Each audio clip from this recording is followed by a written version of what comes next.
മനുഷ്യൻ ആശ്വാസം കൈക്കൊള്ളാതെ നടക്കുന്നതിന്റെ കാര്യം എന്താണ്? ആശ്വാസം നൽകി തരാമെന്ന് പറഞ്ഞവന്റെ അടുക്കലേക്ക് നമ്മൾ പോകുന്നില്ല.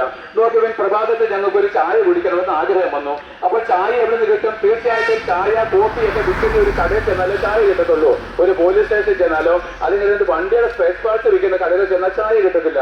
അപ്പോൾ ഓരോ കാര്യങ്ങളും നമ്മുടെ ആവശ്യമുള്ളത് എവിടെ കിട്ടുമോ അവിടെ നിന്നാണ് നമ്മൾ അന്വേഷിക്കേണ്ടത്. എന്നാൽ സമാധാനം നൽകി തരാമെന്ന് വാക്ക് തരുന്നവർ ഒരുവരേ ഉള്ളൂ. എന്റെ സമാധാനം ഞാൻ നിങ്ങൾക്ക് നൽകി തന്നിരിക്കുന്നു. അത് ലോകം തരുന്നത് പോലെയല്ല.